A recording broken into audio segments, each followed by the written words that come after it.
नाज़रीन, अरशद नदीम ने बग़ैर सरकारी वसाइल, बग़ैर तवज्जो और बग़ैर प्रॉपर ट्रेनिंग के पाकिस्तानियों को एक गोल्ड मेडल ही नहीं दिया, बल्कि आपस में लड़ते हुक्मरानों को झंझोड़ा है कि मट्टी नम करना तो तुम साहब इख्तियार की जिम्मेदारी है और मेरे जैसे फूल इस जरखेज़ मट्टी में मौजूद हैं। नाज़रीन, 27 साल पहले कौन जानता था कि मियाँ चन्नू के एक छोटे से गाँव में एक हीरो पैदा हुआ है जो पाकिस्तान सब्ज़ लाली परचम अपने कंधों पर उठाकर अपने कौमी तराने की आवाज़ पर दुनिया को इज्जत देने पर मजबूर करेगा। कौन जानता था कि अशरफ राज मिस्त्री का बेटा अकेला ओलंपिक्स के पहाड़ को ऐसे सर करके अब हुक्मरानों को मजबूर कर देगा कि वो इस पर अपना अपना हक जताने लगेंगे। कौन जानता था कि गुर्बत में एक प्रोफेशनल जेवलिन मांगने वाला दुनिया में इस गेम को ही अपने ताबे करके वतन लौटेगा। कौन जानता था कि अज़म और हौसले का ये पहाड़ 32 साल से ओलंपिक्स गेम्स में किसी भी मेडल का इंतज़ार करने वाली कौम को मेडल नहीं गोल्ड मेडल की खुशी देगा। कौन जानता था कि महदूद वसाइल में ट्रेनिंग करने वाला ये नौजवान 92.97 की थ्रो करके 118 साल पुराना ओलंपिक्स का रिकॉर्ड तोड़ेगा। अरशद नदीम आज रात वतन लौट रहे हैं, उनकी इस्तकबाल की भरपूर तैयारियां हो रही हैं, उनके अहले खाना, फैमिली, दोस्त, अहबाब, अजीज़ व अकारिब सब खुश हैं। इस वक्त मेरे साथ नाज़रीन मौजूद है पाकिस्तान का फ़ख्र जिसने पूरी कौम का सर फ़ख्र से बुलंद किया, अरशद नदीम की वालदा रज़िया परवीन साहिबा और उनके बड़े भाई शौकत अली साहब मेरे साथ मौजूद हैं। आप दोनों को अस्सलाम वालेकुम, बहुत बहुत मुबारकबाद हो आप लोगों को। सबसे पहले मैं अरशद नदीम साहब की जो वालिदा हैं रज़िया बीबी, उनसे बात करना चाहती हूँ कि बहुत मुबारक हो, आपके बेटे ने पूरी कौम का सर फ़ख्र से बुलंद किया है। जैसे ही आपको ये पता चला कि आपके बेटे ने एक नया रिकॉर्ड बनाया है, 118 साल पुराना ओलंपिक्स रिकॉर्ड तोड़ा है, जब ये आपको खुशी की खबर मिली, आपने देखा, क्या जज्बात थे, क्या सोचा आपने उस वक्त? और अस्सलाम वालेकुम, पहला मेरे तरफ से भी तीनों मुबारक है। और जो मैं अल्लाह ताला की बहुत शुक्रगुजार हूँ और पूरे पाकिस्तान के भी शुक्रगुजार हूँ और पूरे मुल्क के भी शुक्रगुजार हूँ।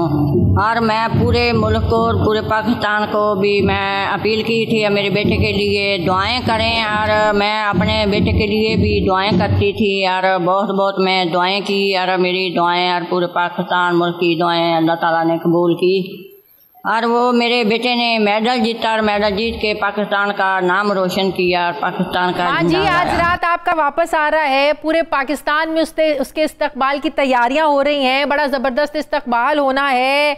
अभी ज़ाहिर है आप लोग भी चले जाएंगे अपने बेटे को एयरपोर्ट पर लेने के लिए।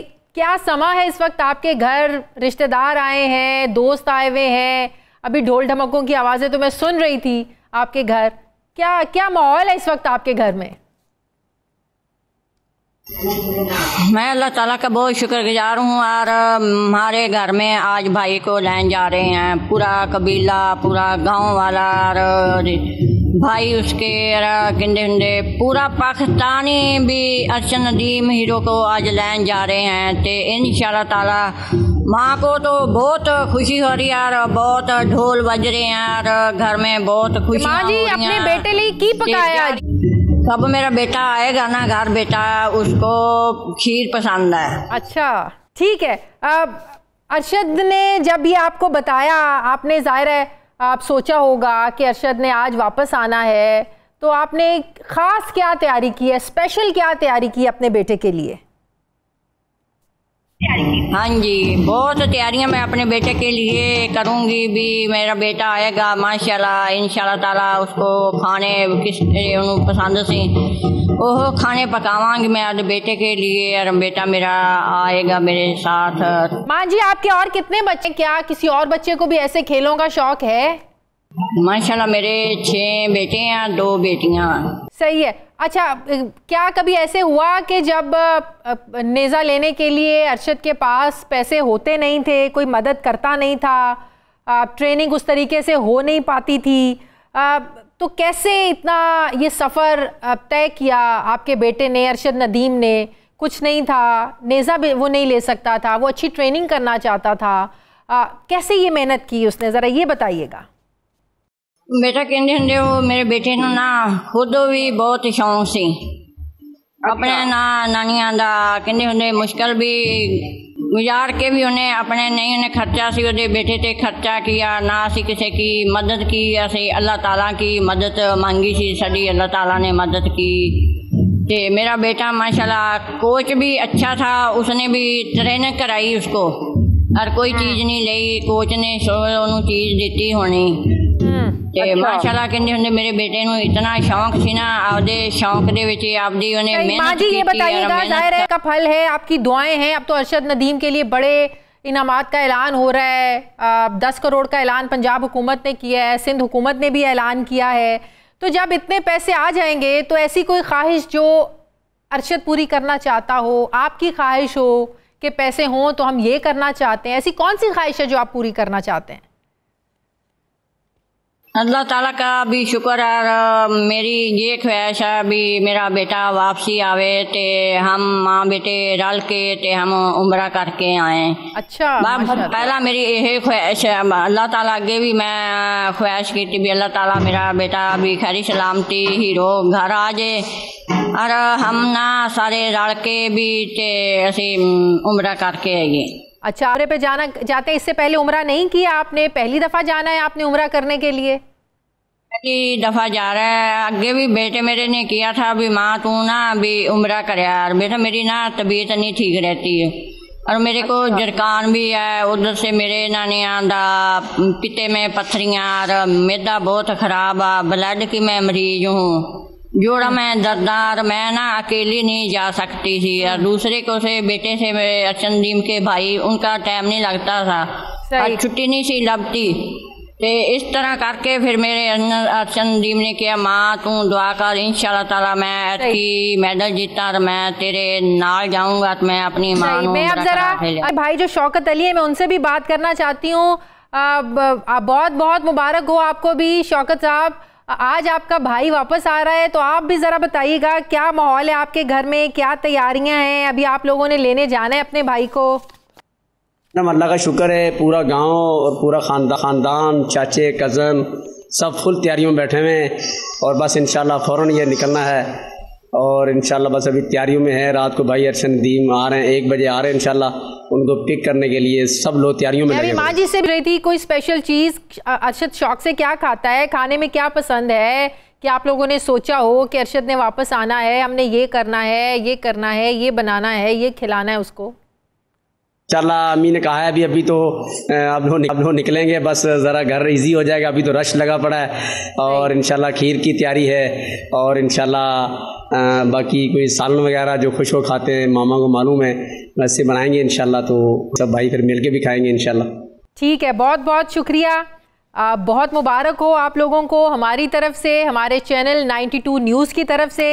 पूरी कौम आप लोगों की शुक्रगुजार है कि इस टेंशन के माहौल में कहीं से अच्छी खबर मिली है, और इसका सारा जो क्रेडिट है वो अरशद नदीम को जाता है, जिसकी वजह से कौम को इतनी बड़ी खुशी मिली है। अरसे के बाद ओलंपिक्स के हवाले से, ओलंपिक्स गेम्स में अरशद नदीम ने खुशी दी है, एक बार फिर से पूरी कौम को बहुत मुबारक हो। नाज़रीन, मुझे प्रोग्राम में एक ब्रेक लेनी है, बहुत शुक्रिया। अरशद नदीम की वालदा हमारे साथ थी, उनके भाई हमारे साथ थे। नाज़रीन, एक छोटे से वक्फे के बाद हम वापस आते हैं।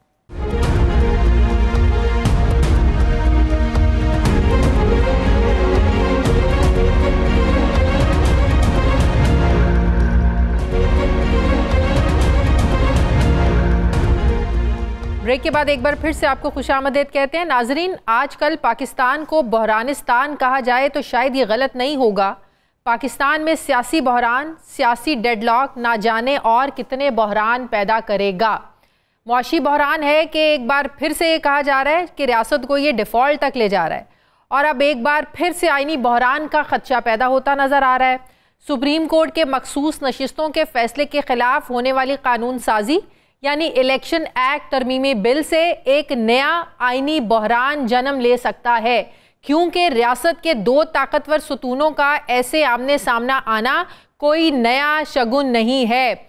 आज सुप्रीम कोर्ट के जज जस्टिस मंसूर अली शाह साहब एक तकरीब से खिताब कर रहे थे। उन्होंने कहा कि सुप्रीम कोर्ट का फैसला ही आइन और कानून है, अगर आपने कोई और सिस्टम बनाना है तो अभी फैसला कर लें किसी के पास चॉइस नहीं है कि वो फैसले कहे कि सही है या गलत है। सूरत हाल उन्होंने कहा कि अगर फैसलों पर अमल दरामद ना किया गया तो ये सूरत हाल तसादुम की तरफ आगे बढ़ रही है और हमारी जिम्मेदारी है कि आइन और कानून में तवाज़ुन को बरकरार रखें। साथ ही उन्होंने बड़ी अहम बात की कि सुप्रीम कोर्ट के फैसलों पर अमल दरामद ये कोई रिवायत नहीं है, ये ज़रूरी है कि आपने सुप्रीम कोर्ट के फैसलों पर अमल करना है। अगर नहीं करेंगे तो इसमें ज़ाहिर है ये मुतरादिफ होगा कि आइन और कानून का ढांचा आप बिगाड़ रहे हैं। आइन और कानून के ढांचे को बिगाड़ने के मुतरादिफ है। बड़ी अहम बातें की आज मतवक्के चीफ जस्टिस भी हम कह सकते हैं, जस्टिस मंसूर अली शाह साहब को, सुप्रीम कोर्ट के सीनियर जज हैं, वो आज तकरीब से खिताब कर रहे थे और ये सारी बातें ज़ाहिर है जो मखसूस नशिस्तों का जो मामला चल रहा है, हुकूमत इस पर अमल दरामद नहीं कर रही है, ऊपर से इलेक्शन एक्ट तरमीमी बिल वो ले आए हैं, इसको चैलेंज कर दिया है मखसूस नशिस्तों के फैसले को हुकूमत ने, तो ये कोई अच्छा शगुन नहीं है कि इदारे आमने सामने आकर खड़े हो जाए। बड़ा अहम खिताब था जस्टिस मंसूर अली शाह साहब का। नाज़रीन, ये पाकिस्तानी सियासत का अलमिया है कि सियासतदानों से मामलात आपस में हल होते नहीं हैं। अगर इदारे बीच बचाव कराने आए तो उन्हें मतनाज़े बना दिया जाता है। अपनी जिम्मेदारी कबूल करने की बजाय कभी अदलिया तो कभी इस्टेब्लिशमेंट को टारगेट कर लिया जाता है और पूरी सोशल मीडिया कैंपेन्स को लॉन्च करके तज़हीक की जाती है, जिसका नतीजा ये निकला है कि आज इदारे हुकूमत और अपोजिशन के दरमियान एक सैंडविच बनकर रह गए हैं। पिछले चंद साल से ये प्रैक्टिस आम है कि कोई भी सियासी कॉन्फ्लिक्ट बनता है तो कभी हुकूमत तो कभी ऑपोजिशन इसे खींचकर अदालत की तरफ ले जाती है। जाहिर है जब मामला अदालत जाएगा तो अदालत से कोई एक फैसला तो आएगा जो किसी एक फरीक के हक में होगा तो दूसरे के खिलाफ होगा। बड़ी ऑब्वियस सी बात है। बस जिसके खिलाफ आता है वो उसे मानने की बजाय ज्यादती कहा जाता है और गैर जानिबदारी का रंग देकर अवाम में इसको बेचना शुरू कर देते हैं। फिर तेरा जज मेरा जज, इसकी कहानी छेड़ दी जाती है। आजकल मौजूदा चीफ जस्टिस तहरीक इंसाफ को जानिबदार जो हैं वो लग रहे हैं, तो आइंदा चीफ जस्टिस को हुकूमती जमातों ने अभी से मतनाज़े बनाना शुरू कर दिया है। माजी में साबिक चीफ जस्टिस उमर अत्याब बंदयाल को तो अपने अपने मफादात के लिए कभी पीडीएम जमातों ने तो कभी तहरीक इंसाफ ने अपनी अपनी लिस्ट पर लिए रखा। अप्रैल 2022 पे आधी रात को अदालतें खोलने पर इमरान खान ने सुप्रीम कोर्ट पर तनकीद की। फिर इसी सुप्रीम कोर्ट ने मई में 2 सूबों में इलेक्शंस कराने का हुक्म दिया तो पीडीएम जमातें इसके मुखालिफ हो गई। इसकी ताज़ा तरीन मिसाल गुज़श्ता रोज़ कौमी असम्बली में बिलावल भुट्टो जरदारी साहब की तकरीर है, जिसमें उन्होंने अदलिया को मौजूदा सियासी बहरान का जिम्मेदार ठहराया। क्या कहा देखिए। एक इदारा इस इदारा में बार बार मुदाखलत करता है। This is a crisis of the judiciary, by the judiciary and for the judiciary. Bilawal Bhutto Zardari ने जहां सारा मलबा अदलिया पर गिराकर सियासतदानों को क्लीन चिट दी, वहीं एक यू टर्न भी लिया उन्होंने। तहरीक इंसाफ से जब इंतखाबी निशान वापस लिया गया तो उस वक्त बिलावल भुट्टो इसे कानूनी फैसला करार देकर दिफा करते रहे, जबकि आप कहते हैं कि इस फैसले ने पीटीआई को फ़ायदा दिया। क्या कहते थे ज़रा देखिए। पाकिस्तान तहरीक इंसाफ के कारकुन अदालत को ब्लेम करना चाहते हैं, उनके अपने अंदर देखना चाहिए कि कहाँ कोताही हुआ। जस्टिस फाइज ईसा साहब ने बड़े वाजे किया कि वो सियासी फैसले ने कानून पे अमल दरामद करते हुए फैसले देंगे। अदालत ने कहा था कि ये तो इन्होंने अपने इलेक्शंस में धांधली की, जिसकी वजह से इनको ना निशान मिलेगा और ये ना जमात रहेंगे। ये फैसला मैंने ना आपने नहीं सुनाया, इन्होंने सुनाया। इस फैसला ने एक मरा हुआ सियासी जमात जिनका इलेक्शन का कैंपेन का ना सरो पैर था, इनको ऐन वक्त में ऐसे फायदा दिया कि पूरा जमात जो है वो मोबिलाइज हो गया और इस इलेक्शन के आखिरी वक्त में ये फैसला लेना उसका सियासी असरात भी थे। दूसरी तरफ नाज़रीन, बदकिस्मती से इस वक्त पाकिस्तान के जो इदारे सियासी तनकीद के निशाने पर हैं वो किसी भी मुल्क की बका हुआ करते हैं, अवाम का एतमाद हुआ करते हैं। यहाँ एक सियासतदान कोई काम करने की कोशिश करता है, उसको अप्रिशिएट करने की बजाय दूसरा उस पर तनकीद करना शुरू कर देता है। अनफॉर्चुनेटली इस वक्त हमारे मुल्क में ऐसा ही कुछ हो रहा है। इस वक्त जो मेहमान मेरे साथ हैं वो कराची के मेयर हैं, पाकिस्तान पीपल्स पार्टी के रहनुमा हैं मुर्तज़ा वहाब साहब। वो कराची के लिए कोई काम करते हैं तो MQM जो वो आकर खड़ी हो जाती है, तनकीद की जाती है, MQM की तरफ से तनकीद हो रही है। मुस्तफ़ा कमाल साहब अलग उन पर तनकीद करते हैं, फ़ारूक सत्तार साहब अलग तनकीद करते हैं। ये हमारी सियासत का, सियासतदानों का अलमिया है कि अगर कोई आपका मुखालिफ सियासतदान दूसरी पार्टी का MNA मेयर कोई काम करता भी है, ये बर्दाश्त नहीं होता है कि वो अवाम में मकबूल क्यों हो रहा है। इसीलिए शायद तनकीद हो रही है कराची के मेयर पर। मुर्तज़ा वहाब साहब मेरे साथ हैं। अस्सलाम वालेकुम। बहुत बहुत शुक्रिया मुर्तज़ा साहब, वालेकुम वक्त अस्सलाम। दिया, बहुत शुक्रिया। सबसे पहले आज मैंने अभी आपने मेरे बुलाया जी, थैंक यू। अभी आपने सुना मैंने जस्टिस मंसूर अली शाह साहब की तकरीब का हवाला दिया कि किस तरीके से वो इशारा दे रहे हैं कि मुल्क तसादुम की तरफ बढ़ रहा है अगर अदालत के फैसलों पर अमल दरामद ना हुआ। लेकिन दूसरी तरफ हम देखते हैं कि बिलावल भुट्टो जरदारी साहब क्यों ये समझ रहे हैं कि आज का सियासी बहरान अदलिया की वजह से है। क्यों? देखिए शाजिया, किसी भी चीज़ को पूरे कॉन्टेक्स्ट में देखने की ज़रूरत है। मंसूर अली शाह साहब का जो मैं ये स्टेटमेंट सुन रहा था जो टीवी पर और मीडिया पर प्रोपगेट हुआ है, ये गालिबन इसका कॉन्टेक्स्ट जो एक माइनॉरिटी फ़ैसला है, 2 मुअज़्ज़ज़ जज साहिबान ने फ़ैसला लिखा है, शायद ये उसके हवाले से उनका जवाब था। उनका राइट है जवाब देने का, वो जवाब अपने फ़ैसले के ज़रिए भी दे सकते हैं। इसमें कोई दूसरी राय नहीं है कि मुल्क के अंदर एक तसादुम सी कैफियत है और उसकी बुनियादी वजह यह है कि हर इदारे ने अपना काम छोड़कर दूसरे इदारे का काम करना शुरू कर दिया है। हम बजाय इसके कि ख़ुद इंट्रोस्पेक्ट करें कि हमने क्या गलती की है, हम कोशिश ये करते हैं कि मैं आपको करेक्ट करूं, आप कोशिश करती हैं आप मुझे करेक्ट करें, हम दोनों मिलकर कोशिश करते हैं हम किसी तीसरी फरीक को करेक्ट करें। और उस चक्कर में हुआ ये है कि हम सब दूसरों के मामलात के तो एक्सपर्ट हो गए, शायद अपने मामलात के एक्सपर्ट नहीं है। आपने कहा कि सियासतदान अपने मामलात को हल नहीं कर पाते। मैं बड़े एहतराम के साथ आपके इस पॉइंट ऑफ व्यू से इत्तफाक नहीं करूंगा। ये सियासतदान थे जिन्होंने 1973 की बड़ी पोलराइज्ड पॉलिटिकल सिचुएशन में एक मुतफ़िका आइन पाकिस्तानी कौम को दिया। ये सियासतदान थे जिन्होंने 2010 में एक बहुत ही इंतहाई पोलराइज सिचुएशन के अंदर पाकिस्तान के अंदर एक मुतफ़िका 18वीं आइनी तरमीम आपको दी। तो ये कहना कि सियासतदान ये काम नहीं कर पाते, मैं इस पॉइंट ऑफ व्यू से बहुत एहतराम के साथ इख्तिलाफ़ करता हूँ। मैं समझता हूँ हमेशा गुफ्तु शनीद के साथ, हमेशा डायलॉग के ज़रिए मामलात को हल किया जाता है और बहरान हमेशा क्रिएट तभी होता है जब यक तरफा फ़ैसले किए जाते हैं, जब ऐसे फ़ैसले किए जाते हैं जिसकी जायज़ एक्सेप्टेबिलिटी उस तरीके की ना हो। और जब भी मैं ये कहता हूँ कि देखिए सियासतदान तो एक दूसरे से लड़ेंगे, उनका काम है सियासत करना। दुनिया के किसी भी मुल्क के हिस्से में आप चले जाएंगे, एक सियासी जमात दूसरी सियासी जमात के ख़िलाफ़ बात कर रही होगी, एक सियासी लीडर दूसरे सियासी लीडर के ख़िलाफ़ बात कर रहा होगा। बदकिस्मती के साथ हमारे यहाँ तो ये मामला अब सियासत नहीं, सियासत के साथ साथ ब्यूरोक्रेसी में अभी आ गया है। ये मामला हमारे जुडिशरी के अंदर भी आ गया है कि आपको डिफरेंस ऑफ ओपिनियन उस तरीके से उसकी एक्सेप्टेबिलिटी नज़र नहीं आती। मैं ये समझता हूँ डिफरेंस ऑफ ओपिनियन का फ़ायदा होता है।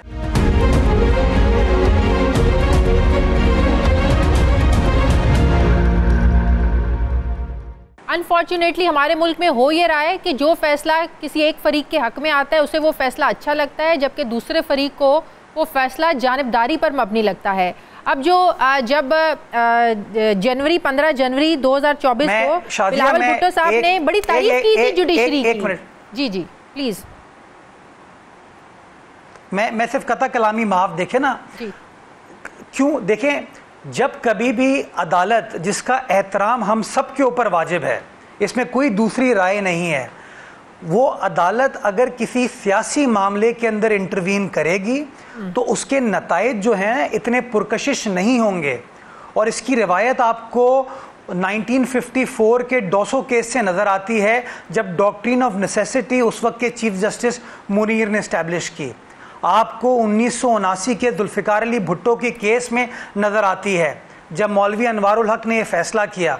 आपको 1999-2000 के जस्टिस इरशाद हसन खान साहब के फ़ैसले की जब बात की जाती है तो आपको नज़र आया कि इंतज़ामी मामलात में, सियासी मामलात के अंदर अदालत ने इंटरवीन किया।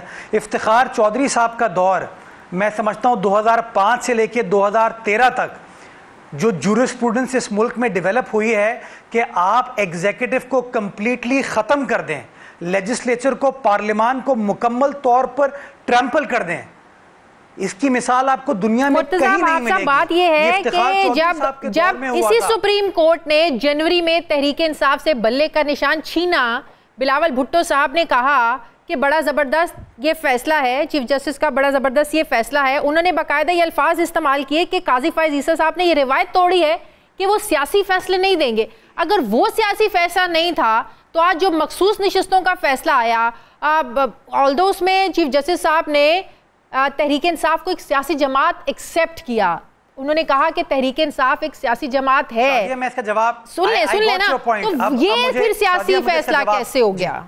जी मैं आपको एक्सप्लेन करता हूं। जितनी वजाहत के साथ आपने सवाल पूछा है उतनी वजाहत से मुझे जवाब भी देने दीजिएगा। जी प्लीज। देखिए, दो कॉन्टेक्स्ट को समझें। एक कॉन्टेक्स्ट है तहरीक इंसाफ से बल्ले का निशान लेने का। वो फैसला, वो रिवायत पिछले 3 साल से चली आ रही थी। इलेक्शन कमीशन ऑफ पाकिस्तान, जिनके मेंबरान का चीफ इलेक्शन कमीशन का तैनाती इमरान खान साहब ने की थी, उनके दौर में वो केसेस चले आ रहे थे जिसके तहत इलेक्शन कमीशन ऑफ पाकिस्तान, जो कि एक आईनी इदारा है, जिस तरह मेरे लिए अदालत का एहतराम वाजिब है, उसी तरीके से मेरे लिए हुकूमत का, इलेक्शन कमीशन का, पार्लियामान का एहतराम भी वाजिब है, हम सब के लिए, क्योंकि तमाम ये आईनी इदारे हैं। वो इलेक्शन कमीशन ऑफ पाकिस्तान एक सियासी जमात से सवाल पूछता है कि आपके मेंबर ने ये सवाल उठाया है कि आपने अपना इलेक्शन कैसे कराया। वो इलेक्शन कमीशन ऑफ पाकिस्तान आपसे सवाल पूछता है कि ये बताइए कि आपकी फंडिंग कहां से हो रही है। वो सियासी जमात बजाय इसके कि उन सवालात का इलेक्शन कमीशन के सामने जवाब देती, वो इस्लामाबाद हाई कोर्ट बार बार गई और उसने स्टे ऑर्डर लेने की कोशिश की, स्टे ऑर्डर हासिल किया और आखिर में वो मामला 2023 तक आन पहुंचा या 2024 तक आन पहुंचा। अगर उस मामले को 2018-19 में तहरीक इंसाफ कानून के मुताबिक हल कर लेती कि जी जो इलेक्शन कमीशन सवाल पूछ रही है उन सवालात का जवाब दे दें और फैसला आ जाता, तो मैं समझता हूँ इतनी बड़ी कंट्रोवर्सी क्रिएट नहीं होती। लेकिन हुआ क्या, इलेक्शन कमीशन काम करने की कोशिश कर रही थी, इस्लामाबाद हाई कोर्ट से फैसले आ रहे थे। इलेक्शन कमीशन नोटिस देती थी, इस्लामाबाद हाई कोर्ट से फैसले आते थे।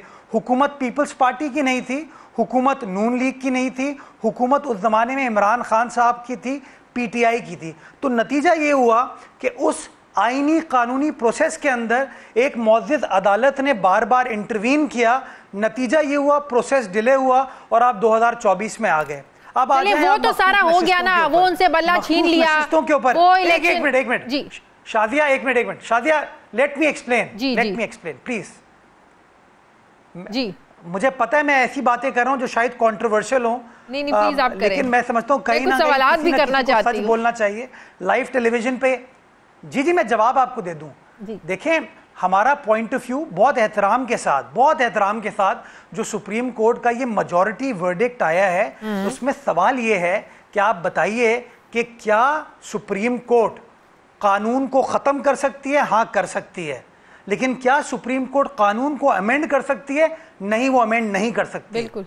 सुप्रीम कोर्ट आइन को डिक्लेयर कर सकती है कि फलां शिक उसकी मुतसादिम है किसी उसूल से, लेकिन आईन पाकिस्तान किसी सुप्रीम कोर्ट ऑफ पाकिस्तान आइन की किसी शिक को अमेंड नहीं कर सकती। मुर्तजा वहाब साहब, टाइमिंग पर देखें ना, टाइमिंग पर सवालात उठ रहे हैं, मखसूस नशिस्तों का फैसला आता है, ये हम कैसा प्रेसिडेंट सेट करने जा रहे हैं कि कल को किसी की भी हुकूमत हो, उन्हें सुप्रीम कोर्ट के फैसले अच्छे ना लगे और वो उसके खिलाफ जो है वो अपनी मर्जी के कानून साजी कर ले और फिर कहेंगे पार्लियामेंट का काम है। सर, टाइमिंग पर सवालात उठ रहे हैं। शादिया, एक मिनट शादिया, देखिए आपको फैसला करना पड़ेगा कि ताकत का सरचश्मा अवाम है या जज साहिबान है। मैं बड़े एहतराम के साथ ये कह रहा हूं, मैंने जो आईने पाकिस्तान का मुताला किया है, ताकत का सरचश्मा पाकिस्तान की अवाम है। आइन ये कहता है कि 3 आपके इदारे हैं, पार्लियामान है, आपका एग्जीक्यूटिव है, आपकी मुअज़्ज़िज़ अदालत है। ये तीनों इक्वली इंपॉर्टेंट इदारे हैं, इन तीनों का अपना दायरा कार लिखा हुआ है। हुकूमत या पार्लियामान अदालत के काम में इंटरवीन नहीं कर सकती और अदालत जो है वो हुकूमत या पार्लियामान के काम में इंटरवीन नहीं कर सकती। सुप्रीम कोर्ट के फैसले पर अमल दरामद तो करना जरूरी है या नहीं? अमल दरामद करें, बाद में जैसी मर्जी लेजिस्लेशन करें, कौन रोक रहा है? आर्टिकल 189 कहता है कि सुप्रीम कोर्ट के अदालत के फैसले को इंप्लीमेंट करना ये हर इदारे का बुनियादी फर्ज है। इसमें कोई दूसरी राय नहीं है, इसको मैं डिस्प्यूट नहीं कर रहा। लेकिन आईन पाकिस्तान ये इजाज़त देता है कि किसी फरीक को अगर किसी फैसले पर एतराज़ है तो वो उसकी अपील फाइल कर सकता है या नजरसानी की दरखास्त कर सकता है। तो मखसूस नशिस्तों का जो फैसला है उसको किसने इम्प्लीमेंट करवाना है? अगर इलेक्शन कमीशन ऑफ पाकिस्तान ने। तो यही तो बात है कि क्यों नहीं हो रहा इलेक्शन कमीशन ऑफ पाकिस्तान एक आजाद Shazia election commission of Pakistan एक आज़ाद खुद मुख्तार इदारा है जिसको आईन पाकिस्तान ने क्रिएट किया है। वही आइन जो मुअज़्ज़िज़ अदालत को क्रिएट करता है ना, वही आइन इलेक्शन कमीशन ऑफ पाकिस्तान को क्रिएट करता है। जो सिक्योरिटी ऑफ टेन्योर एक मुअज़्ज़िज़ जज साहब को है, वही security of tenure election commission के चीफ को और मेंबरान को है। वही सिक्योरिटी और टेन्योर तो बदलना चाह रहे हैं, यही तो मसला है। बड़ा अच्छे मुद्दे को पकड़ा है आपने कि मखसूस नशिस्तों का झगड़ा है इसलिए कि जो 2/3 एक मिली हुई थी, इस फैसले के बाद वो 2/3 हाथ से जाती हुई नजर आ रही है, जिसकी वजह से ये इलेक्शन एक्ट तरमीम करने पर हुकूमत जो है वो मजबूर हुई है। जो एक जुडिशल पैकेज तैयार किया हुआ था उसमें पानी फिरता हुआ नजर आ रहा है। जी शादिया, मुझे ये नहीं पता कि कौन सा जुडिशल पैकेज तैयार हुआ है, मैं उसका हिस्सा नहीं हूं, मेरे पास कोई कॉन्क्रीट इन्फॉर्मेशन नहीं है। जो मैंने वजीर कानून साहब की टीवी पर गुफ्तगू सुनी है उन्होंने तो कुछ और बात की है। लेकिन हाँ, मैं ये समझता हूं कि इस्लाहात तो हमारे निज़ाम में आने की ज़रूरत है। ये मौजूदा निज़ाम नहीं चल पा रहा, इस निज़ाम के अंदर इतनी फ्रिक्शन क्रिएट हो गई है कि हर कोई एक दूसरे से, मतलब हमारे अंदर इतनी बुर्दबारी शायद नहीं रही है कि हम एक दूसरे को टॉलरेट कर सके। तो कहीं ना कहीं हमें एक बैलेंस क्रिएट करने की जरूरत है और उसके अंदर हर इदारे को अपना अपना काम करने की जरूरत है। थोड़ा सा आगे बढ़ते हैं। मुझे आप बताइए ना कि जो काम, शादिया सिर्फ एक चीज, प्राइम मिनिस्टर ऑफ पाकिस्तान आज शहबाज शरीफ साहब हैं, कल को बिलावल साहब होंगे, नवाज शरीफ साहब होंगे, इमरान खान साहब होंगे, शाजिया होंगी, कोई भी होगा, वो लोगों का वोट लेकर आता है। उस एक फर्दे वाहिद को ये हक हासिल नहीं है, ये इख्तियार हासिल नहीं है कि वो कानून को तब्दील कर दे या वो आइन को तब्दील कर दे।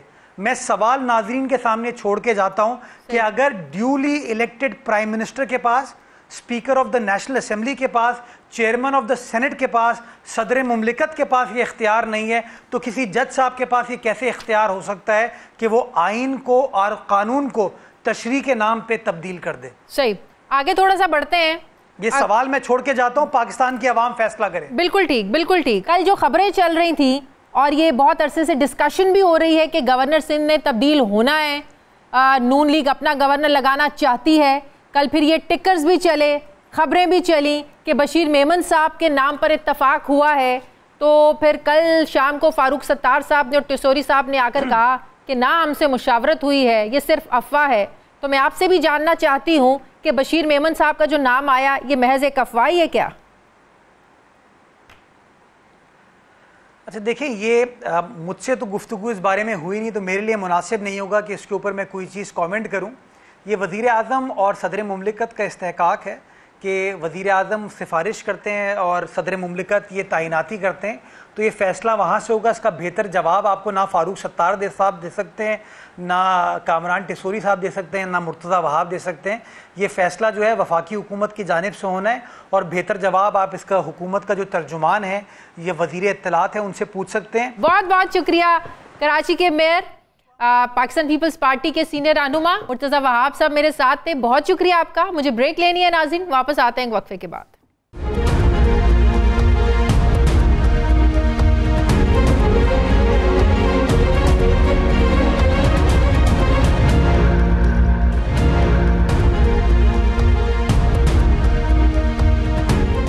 ब्रेक के बाद एक बार फिर से आपको खुशामदीद कहते हैं नाजरीन। इसमें कोई दो राय नहीं है कि इस वक्त पाकिस्तान तहरीक इंसाफ अवाम में तो मकबूल है, लेकिन इसके बयानिए में कन्फ्यूजन भी है, मसाइल भी हैं। पहला मसला तो ये है कि आज पीटीआई ये चाहती है कि इस्टेब्लिशमेंट को न्यूट्रल होना चाहिए, जबकि कल यही न्यूट्रल का लफ्ज़ पीटीआई के कागज़ों में कुछ और मायने रखता था। दूसरा मसला इनका ये है कि इमरान खान चाहते हैं कि इदारों को अपनी आईनी हुदूद में रहना चाहिए, जबकि दूसरी तरफ वो सियासतदानों के साथ बैठने के लिए तैयार नहीं, और वो बात भी सिर्फ इस्टेब्लिशमेंट या ताकतवरों से ही करना चाहते हैं। तीसरा इनका मसला ये है कि तहरीक इंसाफ 8 फरवरी के इलेक्शन को धांधली ज़दा कहती है। मगर आज तक पीटीआई कोई तगड़ा ऑपोजिशन अलायंस खड़ा कर सकी है, ना ही कोई एहतजाजी तहरीक चला रही है। चौथा इनका मसला ये है कि इमरान खान अगले 2 महीने में हुकूमत की तब्दीली देख रहे हैं, मगर ये कैसे होगा, किस बुनियाद पर होगा, इस पर भी कोई क्लियर जवाब नहीं आ रहा है। खान साहब की इस पुरएतमादी पर सवालात भी उठ रहे हैं कि अगर कोई डील और ढील नहीं तो फिर कैसे वो ये पेशन गोई कर सकते हैं कि ये हुकूमत 2 महीने में जाने वाली है। सवाल उठ रहे हैं कि खान साहब की पुरएतमादी के पीछे कहीं कोई बैकडोर राब्ते तो नहीं है, कोई डील तो नहीं है, जिसे अभी तक तो पीटीआई मानने से इनकारी है। पीटीआई पर एतराज़ उठ रहा है कि वो क्यों नवंबर दिसंबर की बात करके आने वाले चीफ जस्टिस को नाजरीन मतनाज़े दायरे में ला रहे हैं। मुल्क में एक सियासी बहरान है, हुकूमती जमातें इसका मलबा अदलिया पर डाल रही हैं। सवाल ये है कि सियासतदान क्यों अपनी नाकामियाँ छुपाने के लिए इदारों के पीछे छुपना चाहते हैं। किसी को इलेक्शन कमीशन पसंद नहीं तो किसी को अदलिया से शिकवे हैं। अगर मुल्क ने आगे बढ़ना है तो क्या ये सिलसिला अब रुकना नहीं चाहिए? इसी पर मैं बात करूंगी तहरीक इंसाफ के रहनुमा सेनेटर रौन अब्बास बप्पी से। अस्सलाम वालेकुम, बहुत शुक्रिया बप्पी साहब आपका। बप्पी साहब, इमरान खान साहब हमें लग रहा है कि बहुत ज़्यादा कॉन्फिडेंट हैं, बात कर रहे हैं कि हुकूमत के पास सिर्फ 2 महीने का वक्त है। वो कह रहे हैं कि इन लोगों को ये बेवकूफ़ है, इन्हें समझ ही नहीं आ रही है। मीडिया में ये तासुर दिया जा रहा है कि मैंने कोई माफ़ी नहीं मांगी, मैंने कोई माफ़ी मांगी है। माफ़ी तो वो मांगता है जिसने कोई गलती की हो। इतना ज़्यादा कॉन्फिडेंस है खान साहब की बातों में, क्या वाकई आप लोगों को ये कोई खबर है आप लोगों की, या सिर्फ अंदाज़ा है कि हुकूमत के जाने में 2 महीने रह गए हैं? ये किस बुनियाद पर इतनी स्ट्रांग बात खान साहब कर रहे हैं? मेरे ख्याल में डेस्परेशन दूसरी साइड पे ज्यादा पाई जा रही है। अगर आप नून लीग की या हुकूमती नुमाइंदों की गुफ्तगू सुने तो बार बार ये कहा जा रहा है कि जी खान साहब माफी मांग ले, खान साहब माफी मांग ले। आई थिंक ये जो हमारा मिडल मैन है जो कि एस्टैब्लिशमेंट और पीटीआई के दरमियान में बेनिफिशियरी सिस्टम का, वो चाहता है कि चीजें किसी तरफ भी आगे ना बढ़ सके। मतलब हम बार बार कह रहे हैं आप 9 मई को इन्वेस्टिगेट कर लें, अगर आप हमारी गलती इसमें पाई जाती है तो हम माफी मांग लेंगे, और अगर नहीं तो आप समझते हैं हमारी माफी से अवाम की तकलीफों का अजाला हो सकता है, हम फिर भी माफी मांगने तैयार हैं। सनाउल्लाह साहब कहें कि इमरान खान अब अगर माफी मांग भी लें तो इमरान खान को रिहाई नहीं मिलेगी। मतलब यह है कि अब बात सिर्फ माफी तक महदूद नहीं है, बात बड़ी आगे तक चली गई है, क्योंकि वो हुकूमत को ही लग रहा है कि माफी मांगने के बावजूद भी रिहाई नहीं मिलनी खान साहब को। आई थिंक ये गलत नैरेटिव बिल्ड किया जा रहा है कि जी ये माफी मांगेंगे तो बात आगे चलेगी। नहीं, वो कह रहे हैं कि माफी मांगेंगे भी तो रिहाई नहीं मिलेगी। ये सनाउल्लाह साहब कहते हैं और दूसरी साइड से मुसद्दिक मलिक साहब कहते हैं कि माफी मांग। इशू माफी का है नहीं, इशू अवाम के मसाइल का है। इशू इस वक्त वो जो बयानिया नैरेटिव हमारे खिलाफ बनाया गया था उसके फेलियर का है। यकीन जानिए इन्होंने जो बयानिया जितना और बिल्ड करते हैं अवाम उससे ज्यादा खान साहब की मोहब्बत में चले जाते हैं। आज जितनी पॉपुलैरिटी खान साहब की और उनकी बयानी के वक्त पाकिस्तान में शायद तारीख में किसी ने इसकी पॉपुलैरिटी नहीं देखी। सो ये सिर्फ एक वो आई वॉश नहीं होता कि इसको इधर की तरफ ले जाते हैं, इसको उधर ले जाते हैं। हकीकत तो ये पाकिस्तान एक बनाना रिपब्लिक है जब जंगल का कानून है। मतलब हमारे वर्कर्स, हमारी लीडरशिप, हमारे खान साहब, बुशरा, अब खान साहब बुशरा पर क्या केस है? इद्दत खत्म हो चुका है। अलकादर का केस चल रहा है, केस अभी साबित हुआ, वो अभी तक जेल है, पिछले 8 महीने से जेल। सो पाकिस्तान में कोई चीज ऐसी नहीं है, सिर्फ इनका इशू ये है किसी तरह खान साहब सरेंडर कर जाएं।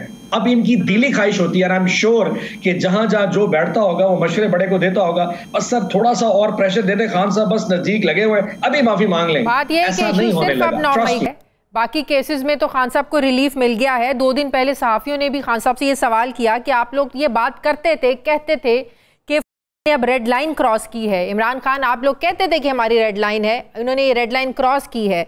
अब आप सीसीटीवी फुटेज का फिर क्यों मुतालिबा कर रहे हैं? जब 9 मई को रेड लाइन आप लोगों ने क्रॉस कर ली है, फिर क्यों कह रहे हैं ये हमारे लोग नहीं थे?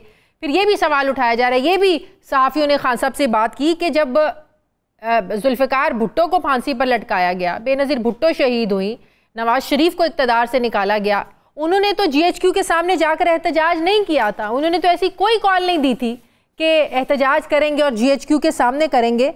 तो माजी में तो इन पार्टियों के साथ वो सब कुछ हुआ, उन्हें भी इक़्तिदार से निकाला गया, लेकिन उन्होंने वो सब कुछ नहीं किया जो आप लोगों की पार्टी ने किया।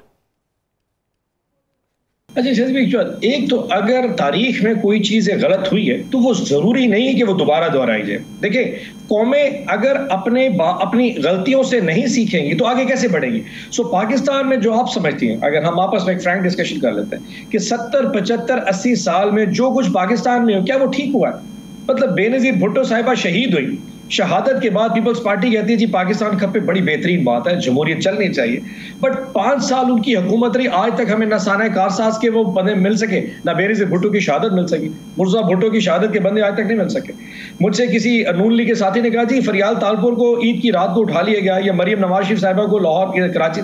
मैंने कहा जी अगर, और राना सनाउल्लाह के ऊपर केस पर, मैंने कहा जी अगर वो गलत था और जिसने गलत किया, क्या आपने आज तक उनसे सवाल पूछा कि गलत है? हम कहते हैं हमारे साथ गलत हो रहा है, हम तो आप ये कह रहे हैं जो कुछ उनके हुआ उनको भी जीएचक्यू के सामने एहतजाज करना चाहिए था, आप ये कह रहे हैं?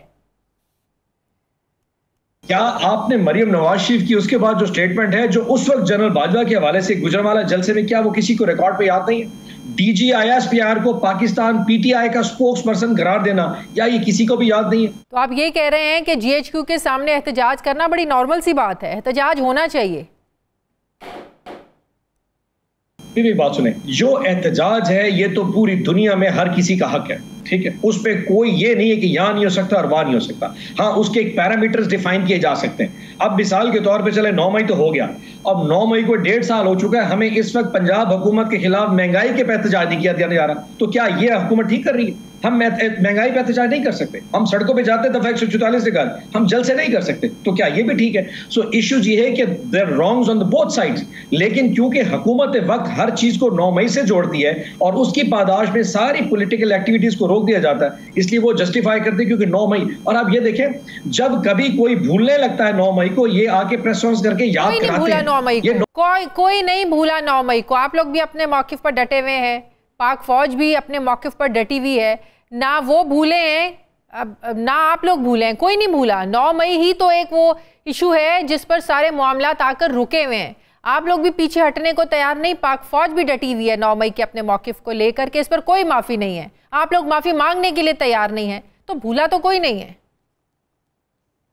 एक अर्ज के रूप में से शाज़े बीबी देखें, जहां तक तो फौज का इशू है तो ऑब्वियसली वो बड़े स्टेक होल्डर है। कितनी हद तक पाकिस्तान की अवाम की मुश्किलात में इजाफे को इस हुकूमत की शक्ल में वो सपोर्ट करना चाह रहा है, दैट्स देयर कॉल शॉट, वो मैं नहीं डिफाइन कर सकता। हम तो अपनी बात कर सकते हैं, तो हम जेल में चले गए, खान साहब जेल में, बुशरा आपा जेल में, सारी लीडरशिप हमारी जेल में, हमारे वर्कर्स जेल में, हमें जल्द से जुलूस नहीं कर रहे थे, हमारी पूरी ये नहीं कि इस वक्त जो हाजी इम्तियाज के साथ हुआ है, ढोंग पहले उसको उठा के ले गए, फिर एंटी करप्शन से जब उसको पता लगा जनाब उसको वो अपना बेल मिल जाएगी, तो फिर उसकी गाड़ी में फायर करके फिर जी लोग रिहा करा के ले गए, और परसों मुल्तान की एयरपोर्ट पे बाहर फेंक दिया कि जी फरार हो रहा था। सब समझते हैं कौन क्या कर रहा है यहाँ पे। 14 अगस्त पाकिस्तान की आजादी का उस दिन की क्या एक्टिविटी आप लोगों की? बड़ी सिंपल से, हम 13 अगस्त की रात को निकलेंगे इंशाल्लाह, शाम को 14 को भी हमारे इवेंट्स होंगे, क्योंकि 14 को तो पूरा पाकिस्तान निकलता है। वो कहेंगे जी क्योंकि 14 अगस्त को सारा पाकिस्तान नहीं कर रहा था, तो आपने उसमें मिल के शायद जो है ना अपना जो है ना वो एहतजाज भी रिकॉर्ड करा लिया और 14 अगस्त बना लिया। हम 13 की शाम को भी निकलेंगे, 13 की शाम को हर पाकिस्तानी को दावत देंगे, आप भी अपने घर के बाहर एक झंडा पाकिस्तान तहरीक इंसाफ का और एक झंडा पाकिस्तान का लगाइए, दोनों पिलर्स के ऊपर। और अगर आप अपने बच्चों और फैमिली के साथ ये समझते हैं कि इमरान खान हक पे, अपने घर से निकल के बाहर आइए, वहां पे इमरान खान और पाकिस्तान दोनों का नारा मारिए। हम लोग सुकून से ना रहें, हम भी अपने घर PTI का तहरीक इंसाफ का झंडा लगाएं और अपना सुकून खत्म कर दें। ये तो ये हम पाकिस्तानी अवाम के लिए बात कर रहा हूं, और वो फोटो उठा के सोशल मीडिया पे लगा दें। जहां तक हमारा ताल्लुक है, हम सड़कों पे आएंगे, हम पाकिस्तान का झंडा भी उठाएंगे उस दिन और तहरीक इंसाफ का झंडा भी उठाएंगे। बहुत बहुत शुक्रिया, बहुत शुक्रिया। तहरीक इंसाफ के रहनुमा सेनेटर रौन अब्बास बप्पी साहब मेरे साथ है। प्रोग्राम का वक्त खत्म हो गया। नाज़रीन फीडबैक दें, अपना ख्याल रखें, मुझे इजाजत दें, अल्लाह।